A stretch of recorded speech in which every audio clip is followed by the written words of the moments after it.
Okay, who wants to take a crack at that one? Different perspective.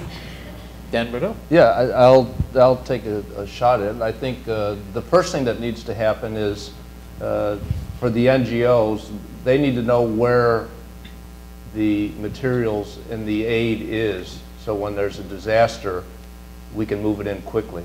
So I'll give you a quick example. In Miami, we've got a big warehouse that we are working with NGOs, the Red Cross, CARE, the World Food Program, UNICEF, something unique. How about all of the aid agencies in the same warehouse? Now, they haven't agreed to it, but we've offered it. My counterpart from TNT has a very large warehouse in the Philippines. And I think we talk about jointly in our industry working together, the integrators around the world, I guess, which are all the colors, yellow, purple, orange, and my favorite one, brown, working together to provide the technology. And also, now, one interesting aspect of that is NGOs are also very competitive. And they're competing for dollars, for donors. And it's interesting that, you know, whenever you have a catastrophe around the world, certainly all the NGOs want to be front and center, so that can get back to the donor population, which is all this, you know, whole idea of public, private, government all working together. I think the general put it best. I mean, the best way to do it is collaboration.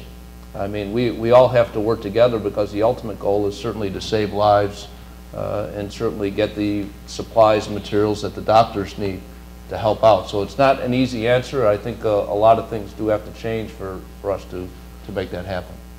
I just heard last week that at the start of the tsunami, immediate aftermath of the tsunami in Sri Lanka, 3,000 NGOs registered with the government. And 1 year after that, there were about 290 left. Gives you an idea. Yes, sir, go ahead. Well, going back to going forward in reconstruction efforts, President Clinton recently said that one of the biggest mistakes in development policy in the 90s was the idea that you could leapfrog through agricultural development to become more modern urban economies. And my question is, going forward in reconstruction efforts, what specific infrastructure or institutions can the UN or other agencies develop that can help reduce large-scale death and disasters and develop economies that can provide for long-term sustainable growth? Try to do that. First, let me say, all donor governments are constrained by the politics of their country. The USAID agriculture budget, when Peter McPherson left as administrator, one of the great administrators in the last 50 years, he was administrator from 1981 to 85 or 86, was $1.2 billion. That's in 1980s money. When I arrived, it was $265 million. Okay? And I said, this is, how can you do this? If you want to help the poorest countries, you have to have a large agriculture. And AID at that time, in the 60s, in the 80s, was one of the preeminent agriculture. We laid them all off in the 1990s, and the staff was cut. And in fact, people who had agriculture degrees hid the degrees in their resumes because they thought they'd be laid off if people saw they had a PhD in agricultural economics or science. Why was that? The environmental movement in the United States, international environmental, which I greatly respect, don't like chemical fertilizer, they don't like GMO seed, they don't like fertilizer, and they don't like contemporary agricultural practices which they think are unsustainable. I think they're wrong, okay? But they actually went to Congress and lobbied very quietly. Whenever I put more money for agriculture, it got cut out.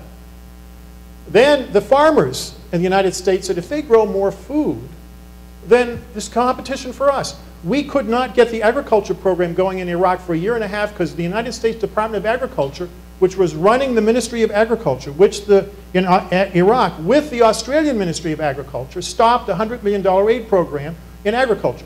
We finally overcame it when John Negroponte took over as the ambassador, and within a month he approved it. It was 2 years into it, however, when he did that. And the program increased wheat production in 1 year by 25%. It was a huge success. But for domestic political reasons, it happens. Now, you can all say this is terrible, but that's the way it is. The purpose of many domestic federal agencies is different than what we think it is. USDA's purpose is, frankly, to help our farmers. That's correct, not to help farmers in other countries. And you know, when we did the Green Revolution, some of you may know about that in the 60s, the most successful development program in world history. USDA, with the American farmers, went to Congress and put an amendment in our budget saying we cannot help countries grow more wheat or more rice because it's competing with us, which, by the way, is baloney. It's nonsense. But they believed it, and they were outraged that we were out actually with the Green Revolution, which stopped famine in Asia. Dr. Borlaug, who just died, who got the Nobel Peace Prize in 1970 with the Green Revolution, he died at 95. He saved more people's lives than anybody in human history, 300 million people's lives. We have to move on, I'm afraid. You did want to have, Well, add just, something quickly to that. We'll take one more question after this. Because of the politics that Andrew talked about, some of our institutions have been weakened substantially to perform when the situation changes, not surprisingly. Now, for example, unlike the period early in the Afghan situation, there is a very substantial amount of resources that's made available. But the capacity to spend that resource effectively by the agencies of the US government is very limited. There is a great emphasis, for example, right now on agriculture in Afghanistan. That is a hallmark of this administration's approach. But we have lost, because of the history that Andrew just referred to, if you want to deal with it, you have to go to contractors and they have to gear up to deliver very quickly and often through programs that do not necessarily add up to developing a sustainable economic infrastructure for a country like Afghanistan. He promised me one more sentence. Yes, one last thing we haven't, that's security. 800 aid workers, contractors, Afghans, NGO workers, UN workers have been murdered by the Taliban and Al-Qaeda since January of '02. Right. 800, more than the entire world put together for all aid programs everywhere in the world. They're targeting them. True. When you murder all those people, it's hard to get any work done. Right. Okay. My signals are that we are unfortunately out of time, and I apologize deeply for making you wait and for misleading you that we had time for one more question. But it's been extremely enlightening. I don't know whether looking forward, it's been especially hopeful looking at Haiti.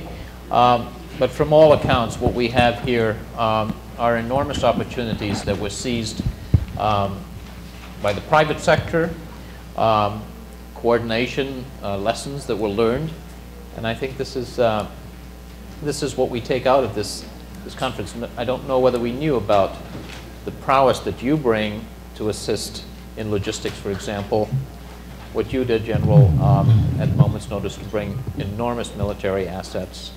I'm sorry we didn't get to talk more about the chronic problems that underlie so much of the acute problems that you deal with, nor do we really have much to look forward to anytime soon from Afghanistan or from Haiti. Don't expect any miracles is the message. And on that note, I want to thank our panelists. It's been very enlightening. We don't have a lot of time, unfortunately. Thank you.